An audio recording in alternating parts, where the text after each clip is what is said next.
Hey YouTube, I decided to make a video about what happened with my miscarriage. Um, this is the miscarriage I'm talking about, like last year. Let you know my experience. Well, what happened was me and my husband were like charting and using the ovulation predictor test, and I got a positive, and my fertile period during that time was like the beginning of February. So, we were actively baby dancing and, all that good stuff. And, like, after that, like, I was testing for pregnancy and no positives. And then, still nothing, no period, nothing. And then March comes around. And March 7th, I believe, of 2010, I finally got a positive, and I was so excited. My husband was in the field at that time, so I had one of our FRG leaders like track him down, have him call me so I could tell him, and then he was really happy. And then we were really excited. We started picking out names. We were, basically we had dreams for that baby.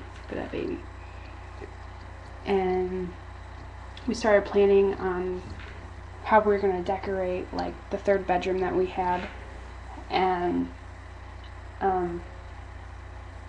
one day my daughter, she got really sick and she was coughing and throwing up, so I called my husband home from work. We went and took her to the hospital, and we found out that she had like RSV or something going on, and they had to transfer her to another hospital. Now, at that hospital, they had to keep her there overnight, and they told us that she had asthma, and they wanted to like keep checking her out and keeping her monitored, so they kept her for the night. And around 9 o'clock that night, I started like bleeding like a brown, and I was so scared. I was shaking, and I told my husband, well, I'm going to go downstairs to the emergency room because I don't know what's going on. And so I went to the emergency room, and my daughter was upstairs on like the 11th floor. I'm here at the bottom. My poor husband went up and down the whole night. I didn't get seen until like 7 o'clock in the morning. I was in the waiting room that long. And then in the room, and then finally when the doctor came in, he gave me a sonogram, and he was like, I don't see a heartbeat, but we're going to hook you up to another better sonogram or ultrasound or whatever. And yeah, we got that done. And then I had to wait in the room a little more, and then he came in and told me that I had a spontaneous miscarriage or spontaneous abortion, whatever. And he told me that I was measuring 9 weeks, but the baby stopped growing at 4 weeks, so basically didn't have a chance to start.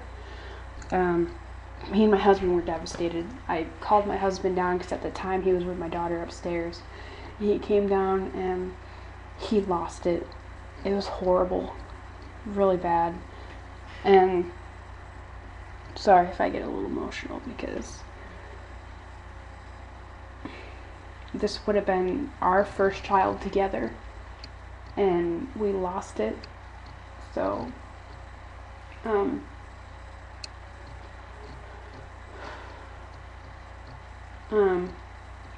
he got really emotional. He kind of had to call his parents and talk to them. He's really close with his parents.